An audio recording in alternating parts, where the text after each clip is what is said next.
Fala aí, rapaziada, tudo bem com vocês? Se vocês seguiram a minha instrução, se você já fez os exercícios, se você assistiu a primeira parte da aula, então é hora da gente então fazer a resolução comentada dos 6 exercícios. Pessoal, vale muito a pena a gente ter esse engajamento aqui, porque é hora da gente poder então saber se a teoria está se comunicando com a prática, se eu sei usar do meu conhecimento teórico para responder às questões aqui propostas. Eu escolhi um exercício de cada assunto e já digo para vocês que eu não sei, tá? O que vai e o que não vai cair na prova, se são exercícios parecidos ou não. Eu estou usando eles justamente para fazer uma revisão baseada nos exercícios. Então vamos lá. Exercício número 1 fala o seguinte: a água tem uma importância fundamental na vida dos organismos vivos. Cerca de 70% da massa do corpo é constituído por água. Essa substância participa de inúmeras reações químicas nos seres vivos, onde as células produzem substâncias necessárias à vida. O consumo diário de água é imprescindível para o funcionamento adequado do nosso corpo. Com relação à água e a sua importância, podemos afirmar que. Então, vamos relembrar, pessoal. Água. A água ela varia de espécie para espécie. Lembra da água viva? Tem 98% de água. O cacto tem muito menos que isso. Então, varia entre as espécies. A água varia dentro de uma espécie. Quanto mais jovem, mais novo, maior a concentração de água. Conforme vamos envelhecendo, a concentração vai diminuindo. Por quê? Já tem uma terceira variável. Quanto maior a atividade metabólica, maior a concentração de água. Então, quanto mais jovem, maior a atividade metabólica. Nosso metabolismo vai reduzindo com o passar dos anos, a concentração de água vai reduzindo. Pegando esse conceito também, a gente consegue entender que no nosso corpo tem órgão que tem maior atividade metabólica, tipo cérebro, fígado, musculatura. Então, esses órgãos têm maior concentração de água que outros órgãos, tipo osso, que tem uma atividade metabólica menor. Então, a concentração de água nele também é menor. Então, a concentração de água é variável. Além disso, qual é a importância da água? A água serve para transportar substâncias, para eliminar os excretas, serve para reduzir o atrito nas articulações móveis, serve para que as reações químicas ocorram em meio aquoso, serve também para manter a temperatura corporal. Lembre-se que o calor específico da água é alto, então precisa de muita energia para subir a temperatura. E caso ela suba, como ela sobe, quando a gente vai fazer atividades físicas, por exemplo, o que acontece? A gente joga água na pele, que é o suor, e aí nós transferimos o calor do nosso corpo para o suor e ele evapora, que é a transpiração. Visto isso, vamos lá para as alternativas. Vamos achar a alternativa correta. Olha lá, com relação à água e a sua importância, podemos afirmar que são chamados de compostos hidrofóbicos, aqueles capazes de serem dissolvidos em água. Pessoal, hidro, ok, é água. Fóbicos vem de fobia, medo, aversão. Então, olha como é contraditório. Compostos hidrofóbicos têm aversão à água, não serem dissociados à água. Então, está errado, tá? São conceitos antagônicos, hidrofóbicos e dissociados. B. À medida que avançamos em idade, a porcentagem de água em nosso corpo diminui. Aqui está que aumenta. Errado. A água tem tem um importante papel de auxiliar na manutenção da temperatura corporal. Acabamos de falar, devido ao alto calor específico da água. Ok, resposta correta. Vamos ver o que está errado na letra D. Os músculos e os ossos apresentam em sua composição a mesma porcentagem de água. Não, gente. Musculatura tem alta atividade metabólica, então tem alta concentração de água. Os ossos têm baixa atividade metabólica, portanto, baixa concentração de água. E não, como ele diz aqui, a mesma porcentagem. Letra E. As ligações de hidrogênio entre as moléculas de água não afetam sua propriedade. Está errado. As ligações de hidrogênio geram a tensão superficial da água, gera a adesão e a coesão entre as moléculas. E aqui eles falam que não afetam suas propriedades.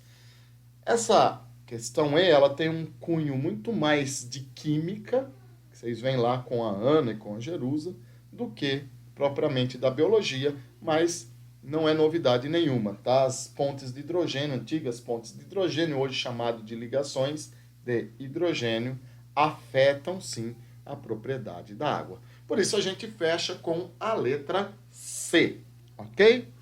Visão geral sobre água. Vamos para a questão número 2. Questão número 2, a gente vai trabalhar aqui o conceito de sais minerais, tá? Então, relacione corretamente os sais minerais apresentados a seguir com algumas de suas funções, numerando a coluna 2 de acordo com a coluna número 1. Pessoal, é mais fácil a gente ler a coluna 2 e procurar aí na coluna 1 quem seria seu correspondente. Então, olha lá. É um componente importante dos ossos e dentes. Acho que você já está ligado, tá? É essencial na coagulação sanguínea e tem a ação em nervos e musculatura. Principalmente essa primeira frase aqui que eu estou dando destaque para vocês, pessoal, já dá para a gente matar aí a ideia. Que tipo de nutriente a gente precisa para ter ossos fortes? A gente precisa de cálcio. Então, aqui é o número 1, tá? Vamos para o segundo parênteses. É um componente dos ossos e dos dentes e auxilia na prevenção de cárie dentária. O começo é igual, professor. Mas prevenção de cárie dentária, se você olhar lá na pasta de dente, o que está escrito na pasta de dente? Que tem a presença de flúor. O flúor previne cárie dentária. Por isso que eu matei que nesse segundo parênteses é o flúor.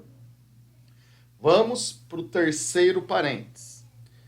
É um componente da hemoglobina, da mioglobina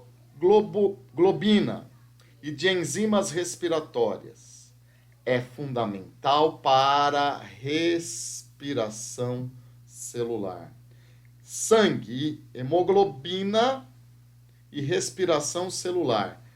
Tá sobrando aí o número 2 e o número 3. Quem que você acha que tem a ver com hemoglobina, tem a ver com respiração celular?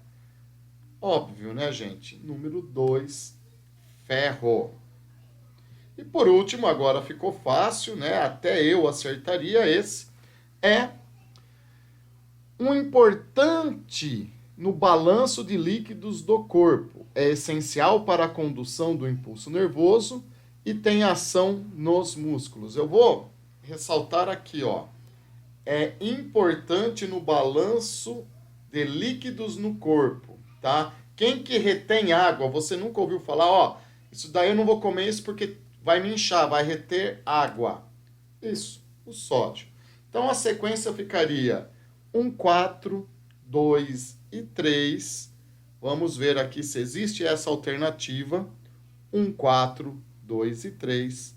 Alternativa B. Então, É muito interessante quando nós estudamos os sais minerais, pessoal, a gente ter sempre o destaque de uma importância exclusiva do sal, para tentar nessas alternativas a gente matar a charada, ok? Então falamos de água, falamos de sais. Do que falaremos agora, professor Montanha, na questão de número 3? Então vamos lá. Já está dando de cara qual é o assunto. Ó. Os polissacarídeos, sacarídeos é açúcar, é glicídios, é carboidrato, tudo isso é sinônimo. Então, os polissacarídeos são macromoléculas de carboidratos. Polímeros, com centenas a milhares de monossacarídeos, unidos por meio de ligações glicosídicas. Traduzindo isso, pessoal. Lembra na aula que nós usamos para classificar os carboidratos? A quantidade de monômeros. O que são monômeros? É a unidade formadora. Então, quando eu tenho um monômero, eu chamo de monossacarídeo, quando se trata de carboidratos. Eu chamo de aminoácido quando se trata de proteína. Eu chamo de monômero ácidos graxos e glicerol quando se trata de lipídios. Eu chamo de nucleotídeos quando se trata de ácidos nucleicos. Então, os monossacarídeos é a unidade, é um monômero, que quando eu junto eles formam os polissacarídeos, que é um polímero. Então, olha só. Como que nós classificamos carboidratos? Tem os monossacarídeos, então é formado por uma unidade. Eu tenho os oligossacarídeos, que vai a união de 2 monos até 10, entre 2 a 10 monossacarídeos unidos. E tem os polissacarídeos, 60 monossacarídeos ou mais unidos. Vamos destacar aqui os principais monossacarídeos. Esses terão 6 carbonos na sua fórmula. Qual? Glicose, frutose e galactose. Todos os monossacarídeos que tiverem 6 carbonos em sua fórmula serão carboidratos com função energética, ok? Mas existem 2 monossacarídeos que têm 5 carbonos na sua fórmula, que é a desoxirribose e a ribose. Esses têm função, estão relacionados com o metabolismo regulador. Eles vão fabricar o DNA e o RNA. Dos oligossacarídeos, a gente vai destacar os disacarídeos, que é maltose, união de 2 glicoses, sacarose, que é a união de uma glicose com uma frutose, e temos a lactose, que é a união de uma glicose com uma galactose. Isso precisa ser quebrado ao longo do trato digestório para poder ser assimilado pelas células. Então, os disacarídeos, pela digestão, são convertidos, são quebrados em monossacarídeos.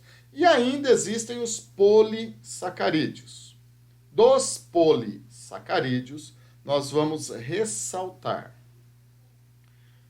o amido e o glicogênio. Guardem assim, ó. Amido é coisa para se guardar na raiz, tá? O amido a gente não, as plantas guardam na raiz, então é reserva energética vegetal. O que é o amido para as plantas é o glicogênio para a gente, tá? Então, o glicogênio é reserva energética animal. Ainda existem 2 polissacarídeos com função estrutural. Existe a quitina, que vai formar o exoesqueleto dos artrópodes, e a celulose, que vai formar a parede celular das células vegetais. Função estrutural. Visto isso, acho que dá para a gente começar a mergulhar no exercício número 3. Então, a gente vai ter que ser verdadeiro ou falso. Então, o amido é um polissacarídeo, até aí ok, de armazenamento encontrado nos animais. Me ferra isso, tá? Então, tá errado. Não é nos animais, são nos vegetais. Então, aqui, esse ponto aqui está errado, ok? Então, tem que ser falso. Então, eu já ponho um xizinho na letra A e ponho um xizinho na letra D. Se eu tivesse que chutar, chutaria, então, entre B e C, uma chance maior de acerto. Pessoal, o 2 não vai mudar a minha vida, porque é verdadeiro tanto para B e C. Você já poderia, na prova, ir direto pensar no item 3. Mas, como é revisão, vamos falar do item 2. Os vertebrados armazenam glicogênio. Vertebrado é animal, armazena glicogênio, tá certo? Principalmente nas células do fígado e dos músculos. Certa resposta. Vamos pôr aqui um Vzinho, verdadeiro, tá? Então, a gente continua entre B e C, porque ambos são verdadeiros. É aqui, é nesse ponto, é o item 3 que vai nos definir qual é a alternativa correta. O exoesqueleto dos artrópodes é formado por quitina, ok? Que é um polissacarídeo, ok? Com função estrutural, ok? Então, o número 3 é verdadeiro e na letra B está falando que é falso. Xizinho nele. Então, o correto vai ser a alternativa C. Mas por desencargo de consciência, só a título de revisão, vamos olhar o item número 4. Então, o item número 4 vai ser falso. A celulose é um polissacarídeo estrutural. Tá certo até aí. Encontrado como principal componente da resistência da parede celular, que circula a célula dos animais. Querido aprendiz, você já viu comigo que célula animal, célula eucarionte animal, não tem parede celular. Quem tem parede celular são as células vegetais. Por isso, nós vamos fechar aqui com a letra C. Falso, verdadeiro, verdadeiro, falso. Ok? Tudo bem? Posso seguir para o exercício número 4? Exercício número 4. Bom, então já falamos de água, sais minerais, carboidrato. Do que se refere o exercício número 4? Vamos lá. As moléculas mais utilizadas pela maioria das células para os processos de conversão de energia e a produção de ATP são os carboidratos. Então, primeira via metabólica energética é consumir carboidrato. Primeiro os monossacarídeos, depois os polissacarídeos. Em média, um ser humano adulto tem reserva energética na forma de carboidrato que dura um dia. Então, você tem glicogênio armazenado para um dia. Já a reserva de lipídios pode durar um mês. Aqui no meu pânceps tem lipídio para um mês. E vocês não sabem a força que eu estou fazendo para perder esse lipídio que está durando muito mais que um mês, galera. Tá difícil essa luta contra os lipídios. Mas a luta continua. Vamos lá. O armazenamento de lipídios é vantajoso sobre o de carboidratos, pelo fato de os primeiros terem características de serem. Então, quem é o primeiro que ele cita? Lipídio. Então, o armazenamento de lipídio é mais vantajoso sobre o carboidrato, porque os primeiros, ou seja, porque os lipídios têm qual dessas características? Então, vamos lá.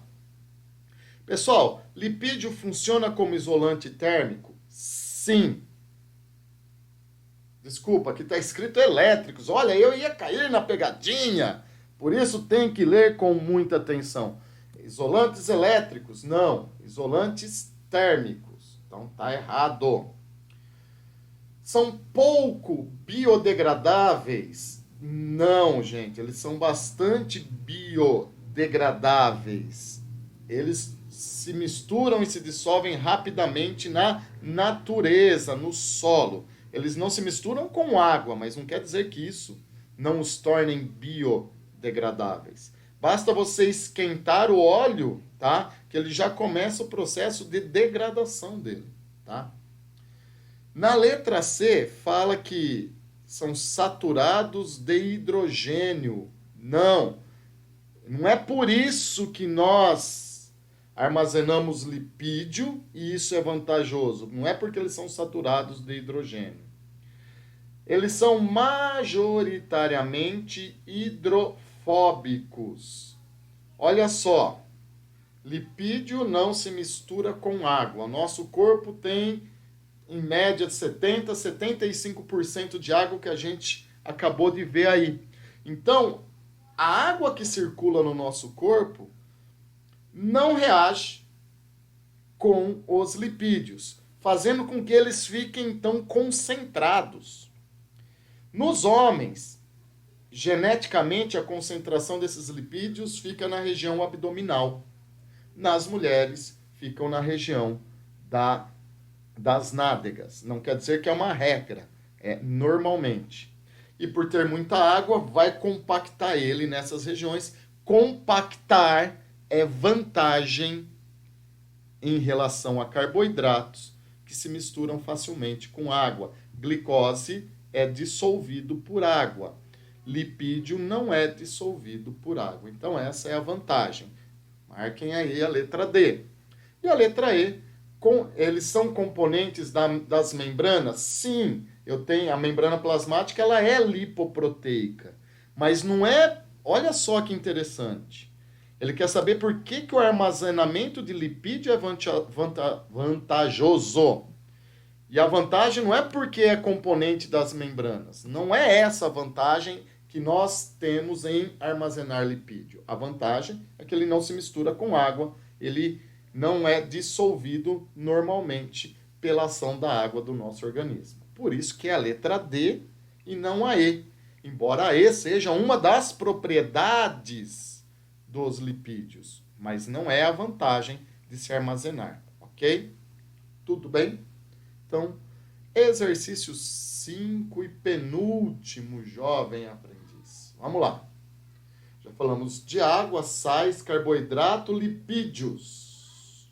O que será que vem agora no exercício 5? A febre, quando alcança 40 graus ou mais, é muito perigosa e pode provocar a morte do indivíduo.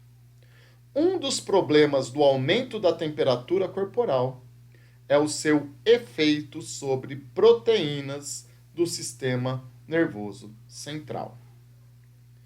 Pessoal, então vamos lembrar um pouquinho de proteína. Proteína é formado pela união dos aminoácidos. Todo aminoácido tem um radical amina e tem um radical ácido.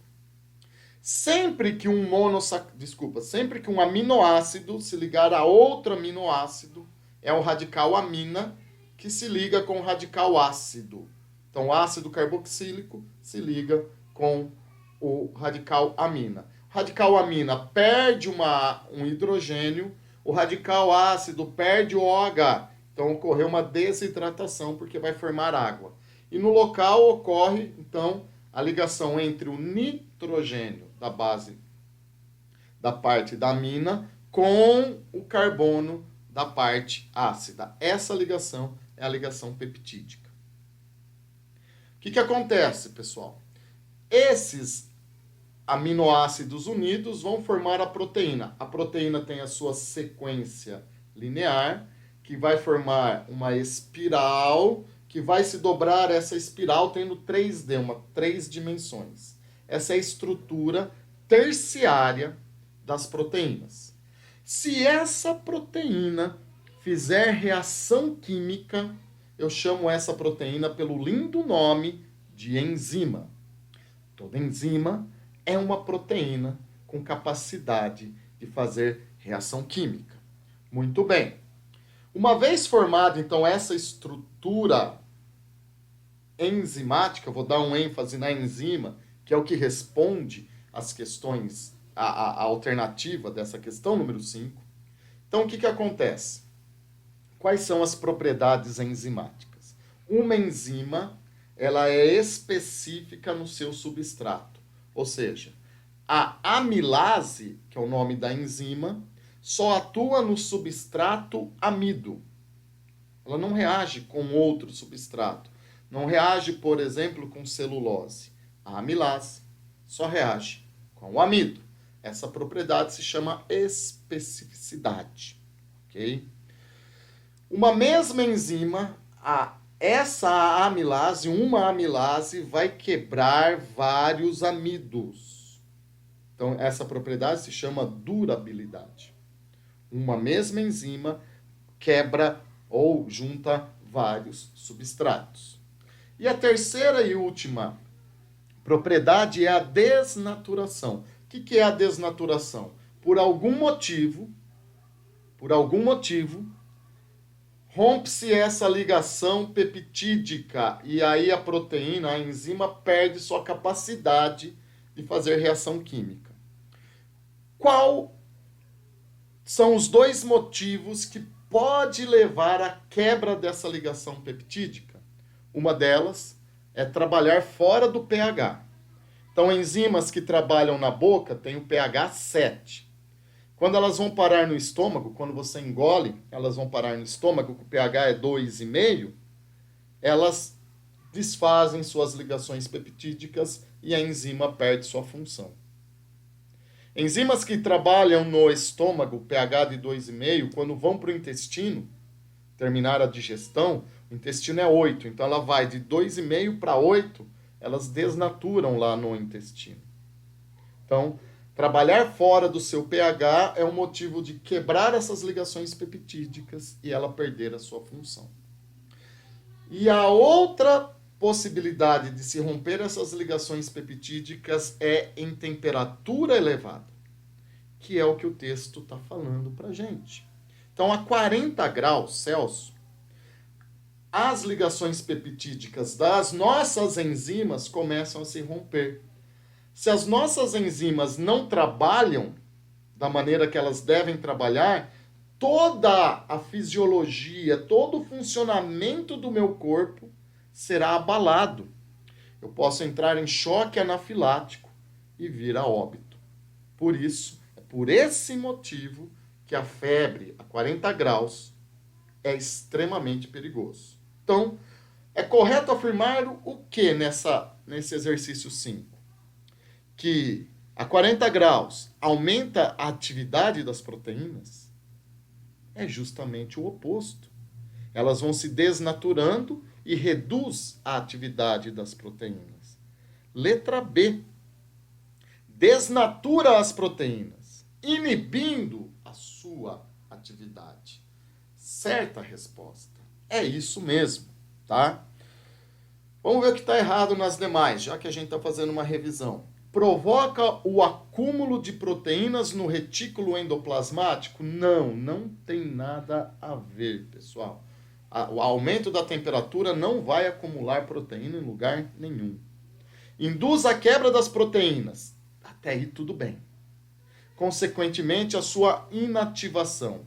Inativar é quando a temperatura abaixa. E é reversível. Tinha isso lá na aula de enzimas, tá? Que eu deixei para vocês. Em baixa temperatura, as enzimas vão perdendo sua atividade, mas não quebrado. Aquela historinha da clara do ovo congelada, ela volta a ficar líquida. Agora, se eu cozinhar a clara do ovo, ela desnatura. E aí é irreversível. Então, a alta temperatura induz a quebra da proteína e, consequentemente, se estivesse correto, estaria aqui. A sua desnaturação, não inativação. E Letra E. Modifica a sequência dos aminoácidos das proteínas. Jamais. Se eu tenho ali a sequência, leucina, leucina, ácido glutâmico, o ácido glutâmico não vai para outro lugar. Não vai mudar essa sequência. Nada a ver. Tá? Tudo bem? Então já falamos de água, sais, carboidrato, lipídios, proteína. Tá faltando a gente falar agora de ácidos nucleicos. Exercício 6. Um lindo exercício sobre ácidos nucleicos. Então, olha lá. A mutação conhecida como 35D e G, que ocorre no gene conexina 26, encontrado no braço longo do cromossomo 13. Nossa, você vai falar, é impossível fazer essa questão, professor. É responsável pela surdez congênita. Esse loco é conhecido como hot post, ponto quente do gene, em lugar suscetível às alterações, provavelmente por causa da repetição da base guanina. Então, olha só, pessoal. Você lê uma questão cujo enunciado é difícil, você vai ficar desesperado. Mas calma, vamos ver o que ele está pedindo, tá? Então, vamos comparar ácidos nucleicos. Ácidos nucleicos é feitos por nucleotídeo, tá? Nucleotídeo é a unidade formadora dos ácidos nucleicos. Se for DNA, o nucleotídeo aqui é grupo fosfato, um açúcar com 5 carbonos que eu chamo de pentose, e essa pentose é a desoxirribose, e as bases nitrogenadas do DNA é adenina, timina, citosina, guanina. Se for RNA, eu vou ter o grupo fosfato, o açúcar com 5 carbonos é a ribose, já falado nessa revisão, e as bases nitrogenadas, adenina, guanina, citosina, e no lugar da timina entra a uracila. O DNA tem fita dupla, o RNA tem fita simples. Existem 2 grupos de bases nitrogenadas. Lembra? Água pura. Pura é grupo púricos. Água vem de adenina e guanina. Então, a adenina e a guanina são bases púricas. O que sobrou são as bases pirimídicas. Bases pirimídicas, timina e citosina. Ok? Então, vamos lá. A base nitrogenada que se repete no gene conexina é exclusiva dos ácidos desoxirribonucleico. Qual é a base que se repete aqui, pessoal? Guanina. Eu tenho guanina tanto no DNA quanto no RNA. E aqui ele está falando que é exclusiva do DNA. Errado. Letra B. Presa ao fosfato do DNA por ligação fosfodiéster. Isso também não é uma exclusividade. Olha só. Classificada. Desculpa, aqui também é outra coisa que está errada, pessoal. A guanina se liga à citosina de outra fita do DNA. Ele está falando que se liga ao fosfato. Citosina se liga à guanina. E guanina à citosina. Não ao grupo fosfato. Que é outro erro aqui. Letra C. Classificada como púrica ou purina. São sinônimos, tá? Então, água pura. Pura de púrica, água de adenina e guanina. A guanina é uma base púrica. Sinônimo purina. Então, tá certo a alternativa C. E letra D, unida à base da adenina por 2 ligações de hidrogênio. A gente viu lá na teoria que são 3 ligações de hidrogênio e não é ligada à adenina, é ligada à citosina. Outro erro. Complementar a base da uracila. Guanina não se liga à uracila. Portanto, realmente, alternativa C. Com isso, pessoal, valeu a pena a gente investir tempo na nossa revisão, tá? volto a salientar, não quer dizer que isso é o que vai cair exclusivamente na prova, mas nós usamos isso para poder nortear o seu caminho, tá?